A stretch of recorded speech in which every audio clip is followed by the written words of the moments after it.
अरे बबलू भाई, अंदर तो देखो, ड्राइवर नहीं है, गाड़ी अपने आप कैसे चल रही थी?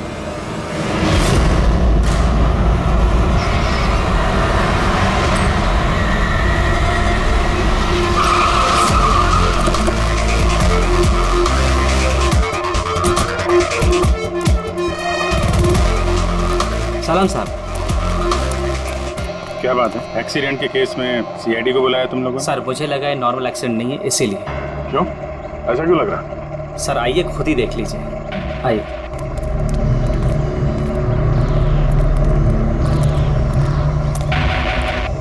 सर दरवाजा खुल नहीं रहा था, बड़ी मुश्किल से हमने खोला इसे।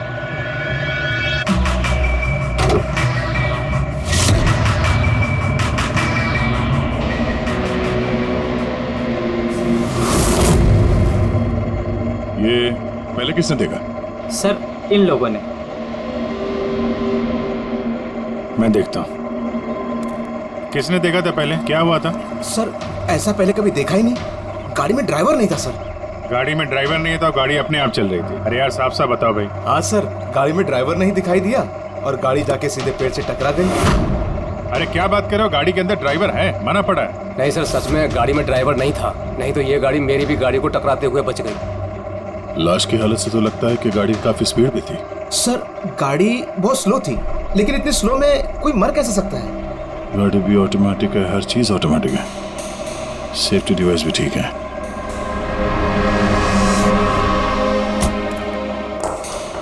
ये लोग तो बोल रहे हैं कि इन लोगों ने इसे ड्राइव करते हुए देखा ही नहीं। अच्छा, तो हो सकता है ये ड्राइवर पहले से घायल हो, जिसकी वजह से ये ड्राइविंग सीट से फिसल के स्टीयरिंग के नीचे जो जगह है वहाँ पे सरक गया और उसके बाद ही एक्सीडेंट हुआ। शायद इसीलिए नहीं दिखा होगा। कुछ पता चला कौन है? कुछ आईडी वगैरह? अरे हाँ, इसका नाम अमन है और उसका मोबाइल है बुरी तरह से टूट गया। और एक बात अभिजीत, ये गाड़ी ऑटोमेटिक है, ये देखो इंजन अभी भी ऑन है, ऑफ नहीं हो रहा है। हो सकता है जब ये एक्सीडेंट हुआ हो उसकी वजह से जो इम्पैक्ट हुआ उससे कार का कंप्यूटर क्रैश हुआ। यार ये लोग तो बोल रहे हैं कार बहुत स्लो थी जब टकराई। ऐसा इम्पैक्ट? कहीं कार के साथ कुछ छेड़छाड़ तो नहीं की गई? हो सकता है। ठीक है, गाड़ी को पुलिस गैराज भेजते हैं और इसको फोरेंसिक लैब। मैंने इस गाड़ी को अच्छी तरह से चेक किया है।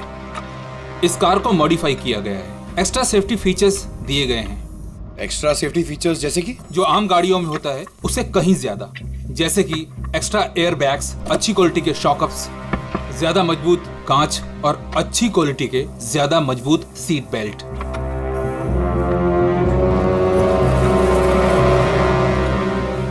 ये देखो, निकोटीन पैच। Nicotine patch? ये तो सिगरेट छोड़ने के काम में आता है ना? हम गाड़ी के सिस्टम को कंप्यूटर से लिंक कर सकते हैं? जी हाँ मैडम, एक मिनट।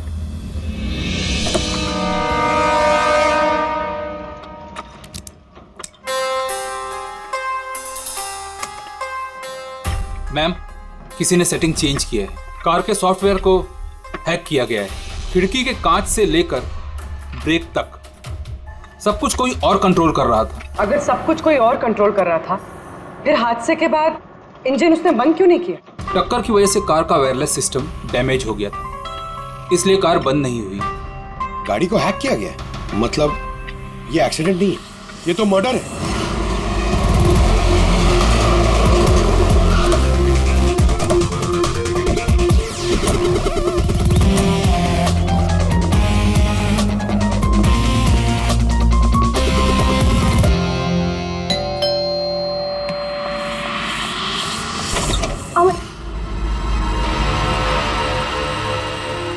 आप लोग?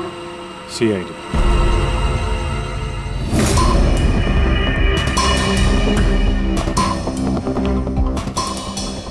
इस आदमी पर कोई टैंकर चढ़ गया था क्या? सारी की सारी हड्डियां टूट गई हैं। कोई टैंकर वैंकर नहीं चढ़ा था इसके ऊपर साउंड के। एक छोटा सा एक्सीडेंट हुआ था यार, छोटा सा, और वो भी किसी ने करवाया था। आपके पति अमन का एक्सीडेंट हुआ है और वो नहीं रहे। आपको कैसे पता? अमन को कार नहीं चलानी चाहिए थी, वो कभी कार नहीं चलाता था सर, क्योंकि उसे पता था कि छोटा सा झटका भी उसकी जान ले सकता है। पर आप लोग, मेरा मतलब है कि सीआईडी यहाँ पे। जी, क्योंकि हमें लगता है कि उनका खून हुआ है। खून? पर ऐसे कैसे हो सकता है सर? एक्सीडेंट से पहले तो अमन मुझसे फोन पे बात कर रहा था, हम दोनों फोन पे बात कर रहे थे कि अचानक फोन कट हो गया। मैंने बहुत ट्राई किया लेकिन फोन नहीं मिला। मैं समझ गई थी कि कुछ तो ठीक नहीं है।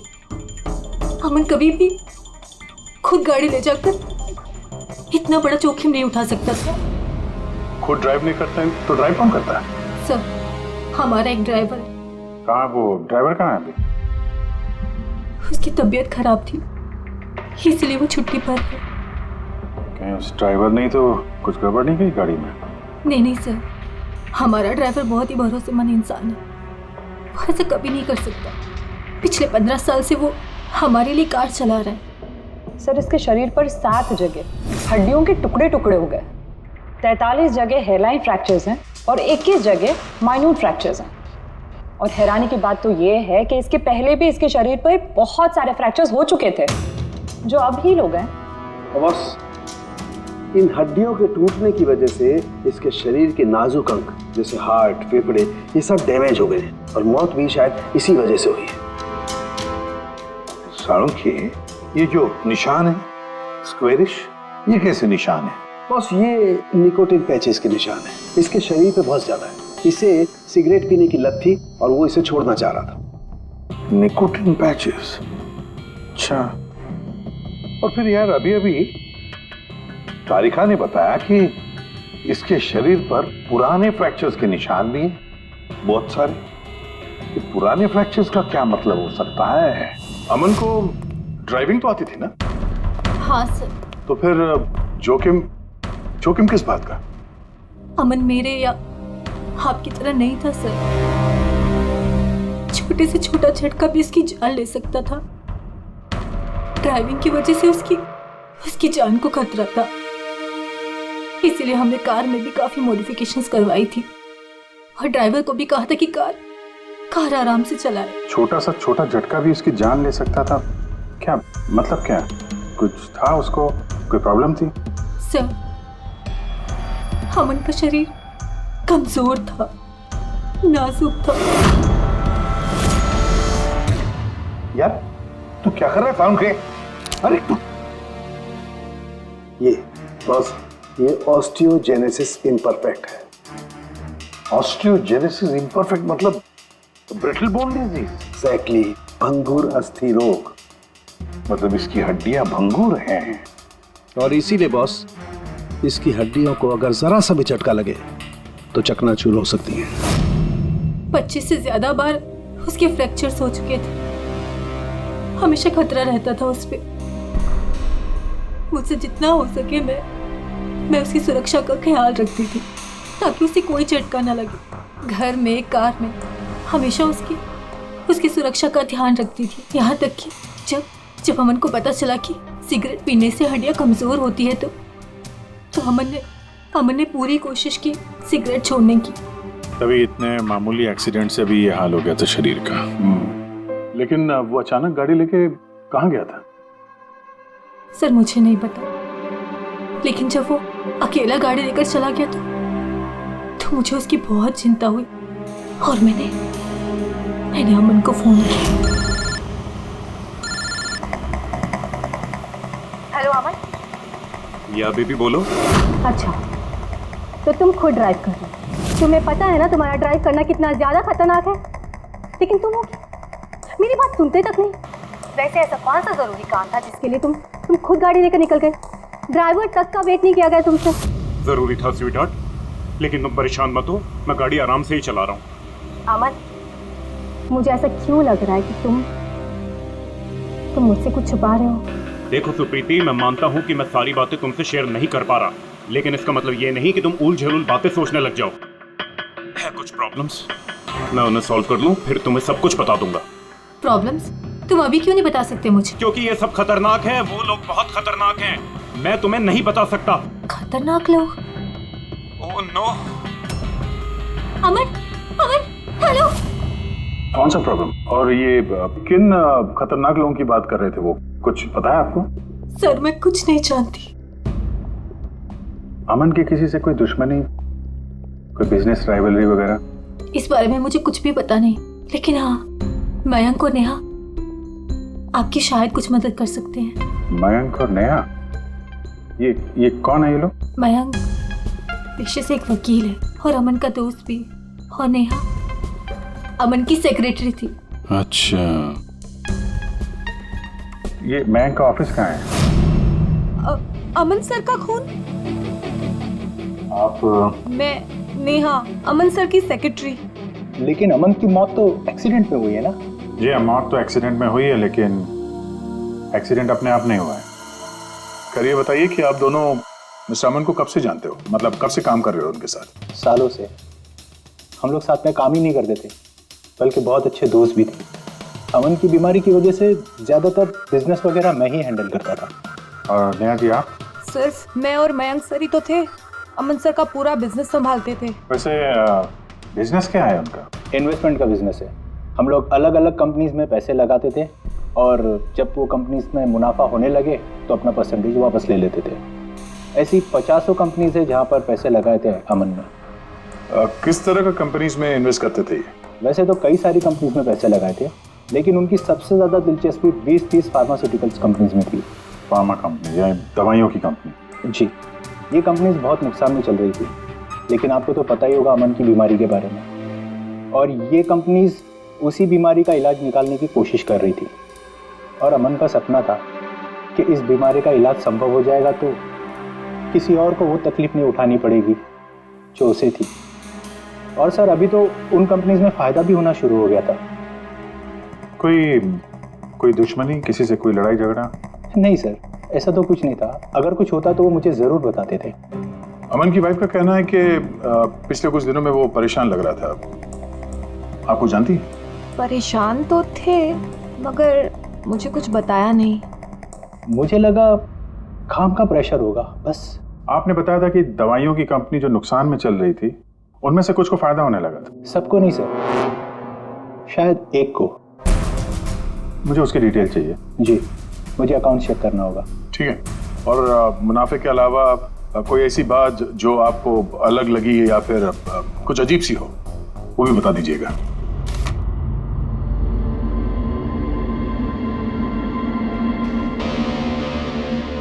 ये जादव है सर, अमन का ड्राइवर। काफी परेशान लग रहा है वो। देखते हैं।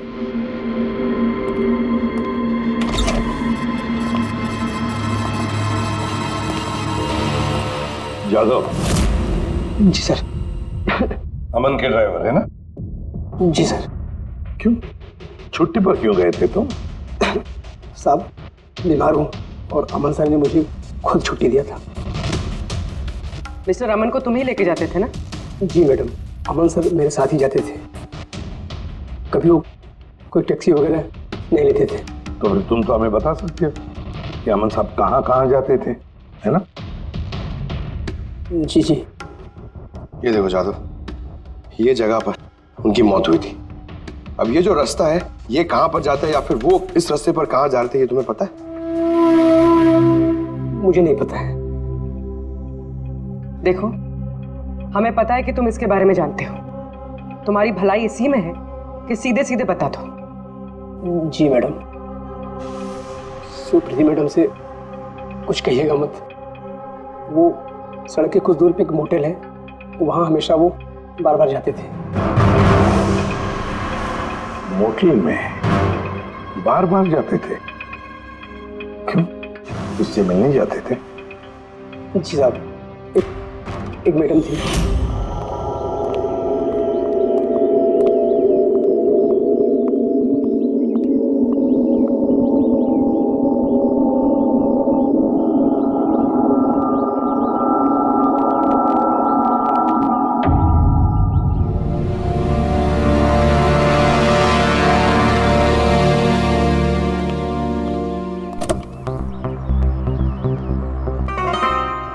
सुन जादव, ये जो कुछ भी तुमने देखा, इस बारे में किसी से कुछ मत कहना, सुप्रीति भाभी से भी नहीं, समझे?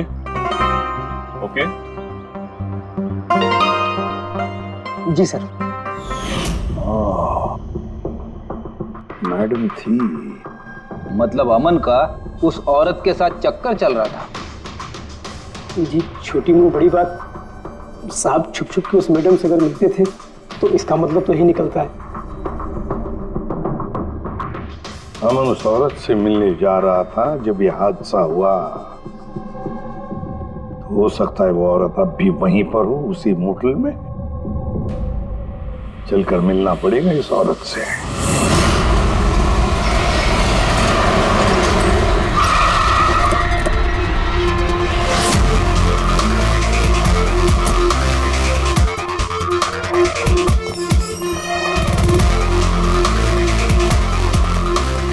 Excuse me.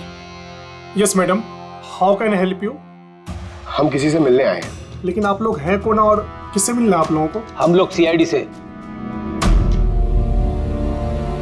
ये आदमी, ये आपके मोटेल में आता जाता रहता है? हाँ मैडम। किससे मिलने आता है? हमारे होटल के रूम नंबर 305 में एक मैडम रुकी हुई है, रूही। वो उनसे अक्सर मिलने आता रहता है। 305? यस सर, वो अभी चेकआउट करने वाली है। ये रूही हाथ से निकलनी नहीं चाहिए। कहाँ से जाना है? सर यहाँ से लेफ्ट। पंकज स्टेयरकेस से जाओ, हम दोनों लिफ्ट से जाते हैं।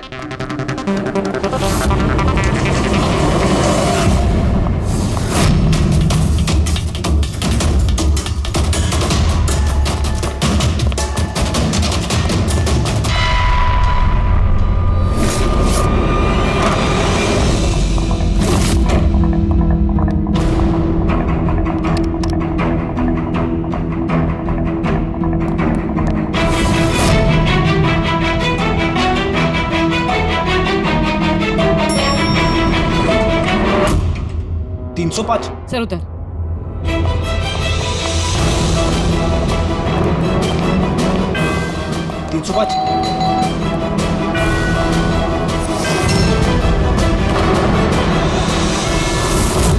रूही? नो। रुको। रूही, रूही मुझे मत मारो, मुझे मत मारो प्लीज। रुको। रूही, रूही, रूही, रूही, रूही, रुको, रूही।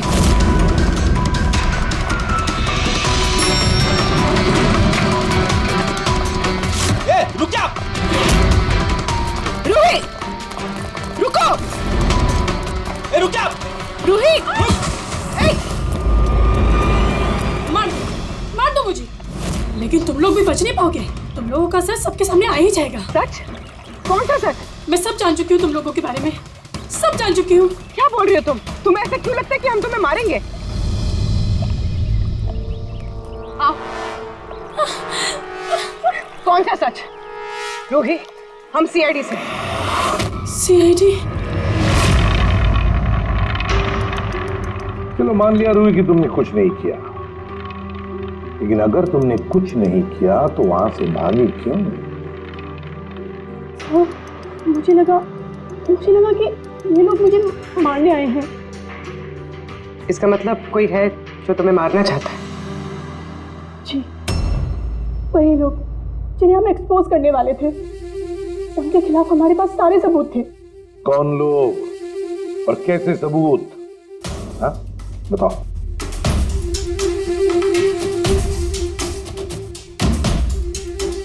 इसे तुम जानती हो ना, यमन है ना, इसी के साथ तुम मिलकर काम करती थी, इसी के साथ मिलकर तुम उन लोगों को एक्सपोज करने वाली थी जिसकी वजह से अमन की जान चली गई।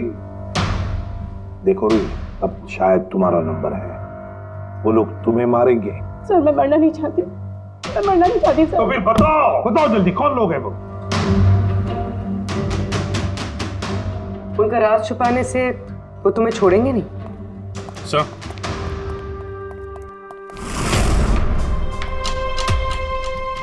रूही, ये लो पानी पी लो, पियो। और मैंने जो कहा ठंडे दिमाग से सोचो, अपने बारे में सोचना जरूर। मैं आता हूं।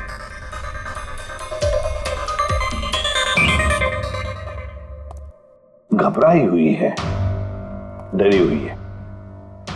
लेकिन अब डरने की क्या जरूरत है सर? अब तो सीआईडी के पास है वो। लेकिन सर वो हम पे भरोसा नहीं कर पा रही। थोड़ा वक्त लगेगा। से जो अमन का वकील है मयांक, उससे क्या पता चला? सर अमन ने बहुत सारी दवाई की कंपनियों में पैसा लगाया था, लेकिन वो सब की सब घाटे में चल रही थी। एक कंपनी है जिसने अभी अभी फाइनली फायदा करना शुरू किया था, CRM फार्मास्यूटिकल। और सर ताजुब की बात यह है कि अमन ने पिछले हफ्ते ही इस कंपनी के साथ जितने भी डीलिंग्स है वो सब तोड़ दिए, और मयंक भी इस बात से काफी हैरान था। वही तो समझ में नहीं आ रहा है कि इस अमन ने जब ये कंपनी लॉस में जा रही थी तब उसके साथ तो डील नहीं तोड़ा, और जब ये कंपनी प्रॉफिट कर रही है तब डील तोड़ने जा रहा है। और सर वो मयंक से कभी कोई बात छुपाता नहीं था, उसने ये बात मयंक को बताई भी नहीं। हाँ सर, मयंक ने उसका भरोसा तोड़ दिया होगा सर। आओ जरा। रोहित, CRM फार्मास्यूटिकल्स के साथ जो अमन की डील थी वो तुम्हारी वजह से कैंसिल हो गई है ना? वरना उसके पास ऐसी कोई वजह तो थी नहीं। अब सच सच बता दो कि डील तुमने क्यों तोड़वाई? क्योंकि उसने मेरे भाई का खून किया।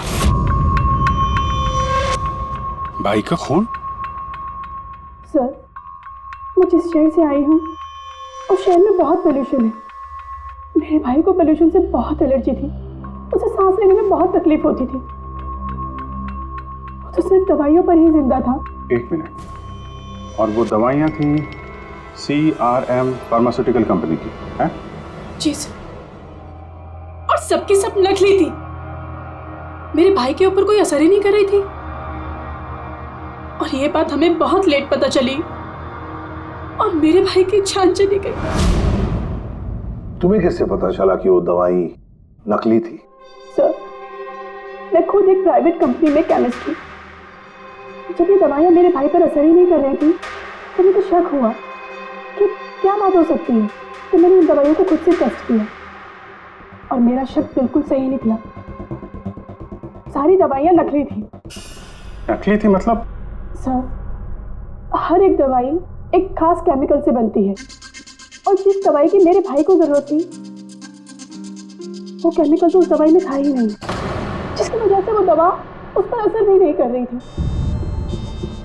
और अमन इस कंपनी में एक इन्वेस्टर था। जी सर, इसलिए मैं उससे मिलने भी गई थी, लेकिन वहां जाके पता चला कि इसमें तो उसका हाथ है ही नहीं, और उसने मुझसे प्रॉमिस किया कि वो मेरी इसमें मदद करेगा। अरे सर, आप यहाँ कैसे? कोई काम था क्या? हाँ, ये मेरी असिस्टेंट रूही है। हेलो। इसे देखना था कि दवाइयाँ कैसे बनती हैं। देख सकते हैं? कैसी बात कर रहे हैं सर? आपको कैसे मना कर सकते हैं? आइए मैं दिखा देता हूँ आपको। एक काम कीजिए, आप मेरे साथ बॉस के यहाँ चलिए, रूही अपने आप देख लेगी। रूही तुम जाओ। मैं आप आइए। एक मिनट सर, ज्यादा आगे मत जाना, आप यहीं तक देखना। आइए सर, मैं लेकर चलता हूँ। आप आइए। आइए सर।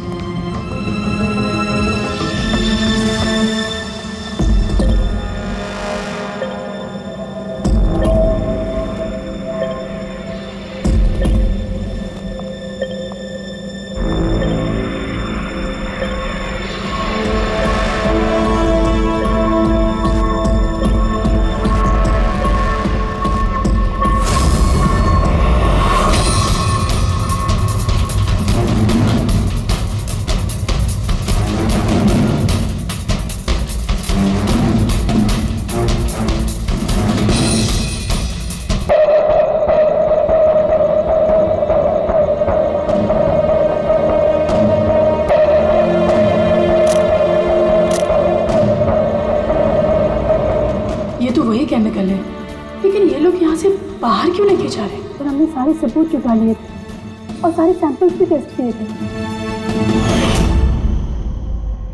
एक बात तो पक्की है कि सामन की मौत और CRM फार्मास्यूटिकल्स का कोई ना कोई संबंध जरूर है। कुछ ना कुछ तो गड़बड़ जरूर है। बॉस, इतनी सुरक्षित कार होने के बावजूद इसकी हड्डियां कैसे टूटी ये पता चल गया। अच्छा सर, अमन के खून में से हमें एक ऐसा केमिकल मिला है जिससे एपिलेप्टिक फिट्स आते हैं, मिर्गी का दौरा। माय गॉड, यार अमन को तो ब्रिटल बोन डिजीज था। मिर्गी का दौरा आ जाके वो गिर जाता, उसकी हड्डियां टूट जाती। इसी की वजह से इसकी मौत हुई है। तो मतलब जिसने भी ये किया वो जानता था अमन के ब्रिटल बोन्स डिजीज के बारे में। उसने बड़े चालाकी से उसका नाजायज फायदा उठाया। पहले उसने अमन की गाड़ी का कंप्यूटर हैक किया और फिर एक्सीडेंट से पहले उसे उस केमिकल का इंजेक्शन दिया जिसकी वजह से उसे मिर्गी का झटका आ जाए। उसे मालूम था अमन किसी भी हालत में बच ही नहीं सकता। अगर मिर्गी का झटका आ जाता तो वो गिर जाता, जिसकी वजह से उसकी हड्डियां टूट जाती और वो मर जाता। अगर उसमें से भी बचता तो कार के एक्सीडेंट में से तो बच ही नहीं सकता था वो।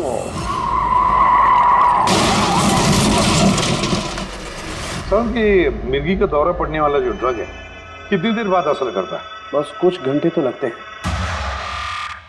मतलब ये ड्रग अमन को एक्सीडेंट से कुछ घंटे पहले ही दिया गया था। सर कहीं ऐसा तो नहीं कि किसी ने इसे नींद में इंजेक्शन दे दिया हो सकता है। बस एक काम करते हैं, इस अमन की बॉडी को फिर से एक बार अच्छी तरह से चेक करते हैं, देखते हैं कहीं कोई इंजेक्शन का निशान तो नहीं है। तारिका? Yes sir. अच्छा साउंड की सीआरएम कंपनी की नकली दवा के बारे में क्या पता चला? बॉस उन नकली दवाइयों में एम्फेड्रिन नहीं है। ओह, मतलब रूही सही कह रही थी। सर ये कुछ केमिकल्स की लिस्ट है जो सीआरएम कंपनी ने पिछले महीने मंगाई थी। माय गॉड बॉस, इसमें तो वो केमिकल सबसे ज्यादा मात्रा में जो सीआरएम की दवाई में होना चाहिए था, 500 गैलन। 500 गैलन तो बहुत बड़ी गड़बड़ है, बहुत ही बड़ी गड़बड़ है। पंकज, अभिजीत और दया से कहो कि वो सीआरएम कंपनी में जाए और वहां से मुझे फोन करें। और फ्रेडी, तुम और पूर्वी अमन के घर जाओ और पता लगाओ एक्सीडेंट के दिन अमन से कौन कौन मिलने आया था। इंजेक्शन? सर, अमन तो इंजेक्शन से बहुत डरता था। ऐसा हो ही नहीं सकता कि वो खुद को इंजेक्शन लगा ले।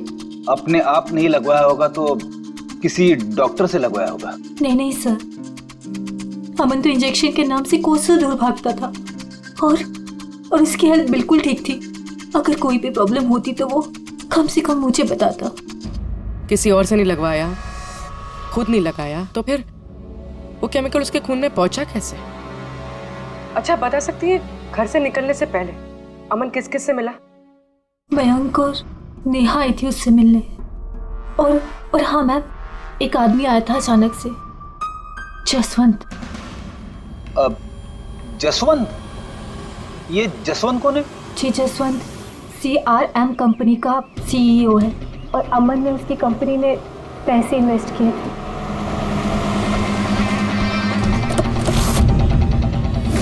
मिस्टर जसवंत, आप अमन के घर गए थे उससे मिलने के लिए उसके एक्सीडेंट के कुछ घंटे पहले? जी सर, मैं गया था लेकिन मिल नहीं पाया था। तो दरअसल उनकी वाइफ ने मुझे बताया कि वो सो रहे, तो मैंने सोचा वो शायद मुझे अवॉइड करना चाहते होंगे, तो मैं वापस चला आया। पापा, अमन ने हमारे साथ बिजनेस डील कैंसिल की, फिर भी आप उससे मिलने गए थे? जी बेटा, क्योंकि मैं उनको वापस लाना चाहता था सर। वो हमारी नई यूनिट के लिए बहुत जरूरी था। तो जसवंत जी, जब आप अमन से मिलने उसके घर गए तो वाइफ सुप्रीति के अलावा वहां कोई और भी था? मैं जब गया तब तो वहां कोई नहीं था, लेकिन हाँ जब मैं वहां से निकला तो उनके लॉयर मिस्टर मयंक और सेक्रेटरी नेहा, वो दोनों जरूर उनके घर आए थे। अच्छा, ठीक है, thank you very much. Boss, ये देखो, ये निकोटिन पैच का हिस्सा और यहाँ पर देखो ये इंजेक्शन का निशान। खूनी ने यहीं से वो मिर्गी के दौरे वाला इंजेक्शन इसे दिया है। इसका ये हिस्सा सुन्न करके, हाँ, और वो इस पैच के जरिए। इसे इमला पैच कहते हैं। इमला पैच? ये बच्चों को इंजेक्शन लगाने से पहले लगाते हैं ताकि वो पर्टिकुलर एरिया सुन्न पड़ जाए और उन्हें दर्द ना हो। अब बस ये इमला पैच और ये निकोटिन वाला पैच, ये देखो बॉस, ये दोनों पैच एक जैसे दिखते हैं, बिल्कुल एक जैसे। हाँ, खूनी ने इस निकोटिन वाले पैच की जगह ये एमला पैच इसके हाथ पर लगाया, इसके हाथ का ये हिस्सा सुन्न कर दिया और बाद में मिर्गी के दौरे वाला इंजेक्शन यहाँ से लगा दिया, शायद तब जब वो सो रहा था। हाँ सर, ये कर कौन सकता है? जसवंत तो एक हफ्ते से अमन को मिला भी नहीं, तो फिर सर वो मयंक या फिर नेहा, वो तो नहीं। पंकज, ये खेल कौन खेल रहा है तो हम पता लगा ही लेंगे। अब हम भी एक खेल खेलेंगे, एक ऐसा खेल जिसमें जीत सिर्फ हमारी ही होगी, हमारी जीत।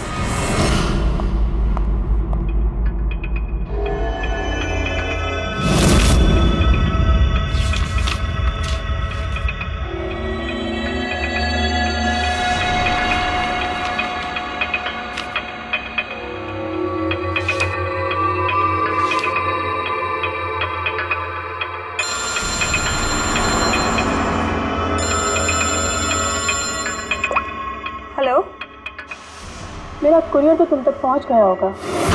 कौन है तुम? और ये सब मुझे क्यों भेजा है? तुम लोगों ने अमन को तो मार डाला, लेकिन तुम लोग मुझ तक नहीं पहुंच सकते। अगर तुम लोग चाहते हो कि मैं अपना मुंह बंद रखूं, तो मुझे 5 करोड़ रुपए देने होंगे। ये क्या बकवास कर रही हो?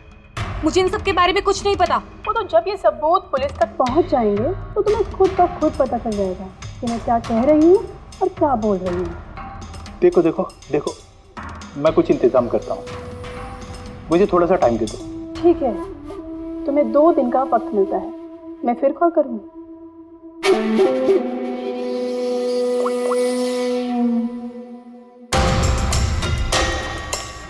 तो मास्टरमाइंड ये मयंक है।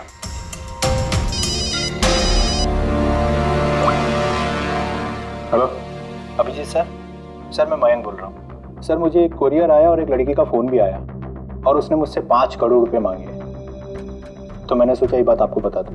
नहीं नहीं, बहुत अच्छा किया तुमने, मैं देखता हूँ। Thanks. Thank you so much. Mayank का फ़ोन था।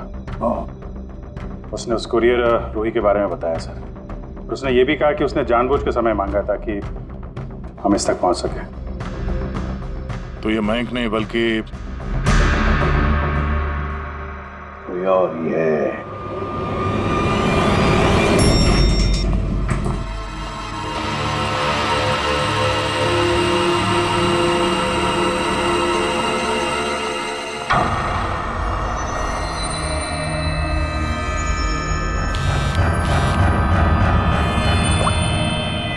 हाँ सर। पूरी इस मियाँ पर नजर रखी है ना तुमने? हाँ सर, वो अभी अभी यहाँ से निकली है। कड़ी नजर रखना पूर्वी, बिल्कुल कड़ी नजर। अपनी नजरों से ओझल मत होने देना उसे। ये नेहा ही हमें उस खूनी तक पहुंचाएगी। सर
सब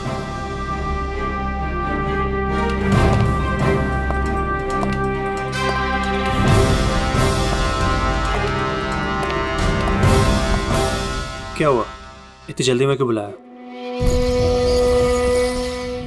क्या है ये सब? ये सब क्या है? तुमने तो कहा था कि किसी को कुछ पता नहीं चलेगा। फिर हमारे बारे में ये लड़की सब कुछ कैसे जानती है? डोंट वरी बेबी, मैं सब संभाल लूंगा। मैं हूं ना, जैसे उस अमन को ठिकाना लगाया वैसे इस लड़की को भी ठिकाना लगा दूंगा। तुम टेंशन मत लो, ओके?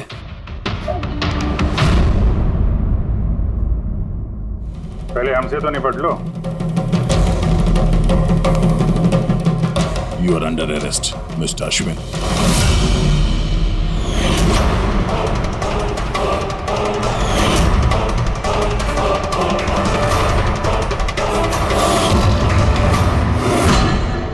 अश्विन के पास तो वजह थी, तुमने अपने बॉस का खून क्यों किया? हम दोनों एक दूसरे से प्यार करते हैं। जब मुझे पता चला कि अमन सर सीआरएम फार्मास्यूटिकल की जांच कर रहे हैं, तो ये बात मैंने अश्विन को बता दी ताकि वो लोग अपनी गलतफहमियां दूर कर सके। लेकिन इसने तो अमन को ही दूर कर दिया। क्यों अश्विन? मैं जानता था कि अमन को कुछ समझाने का कोई फायदा नहीं होगा। वो तो हमें जेल भिजवा के ही रहता। तुमने मेरे भाई को मारा, अमन का खून किया और ना जाने कितने मासूमों की जान ली होगी तुमने अपनी इन नकली दवाइयों से। सच में बहुत घाटा हो रहा था, नुकसान पे नुकसान हो रहा था। डैड नहीं मानते, इसलिए उनको बिना बताए मैंने केमिकल्स को नॉर्थ इंडिया के प्लांट में बेचना शुरू कर दिया। उससे हम नशा बनाते थे, थोड़ा प्रॉफिट हो ही रहा था कि अमन ने सारा खेल बिगाड़ दिया। सिर्फ फायदे के लिए दवाइयों की जगह पे तुम ये जहर बनाने लगे थे, हाँ? मुझे कंपनी की हालत पता थी। मैंने अमन सर को अश्विन से मिलाया था ताकि वो कंपनी में इन्वेस्ट करके उसे डूबने से बचा सके। और अमन खुद को तुम लोगों से बचा नहीं पाया। ये सब कुछ मैंने अपने प्यार के लिए किया। मेरे अलावा कोई ये कर नहीं सकता था क्योंकि वो अपने निकोटीन पैच मुझे से मंगाते थे।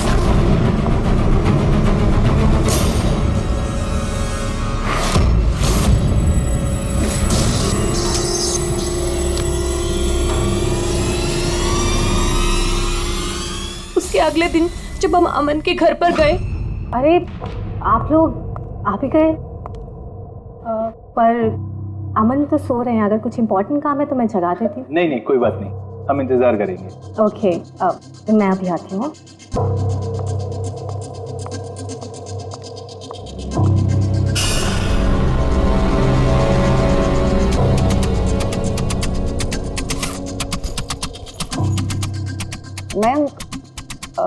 मैं जरा वॉशरूम होकर आऊं।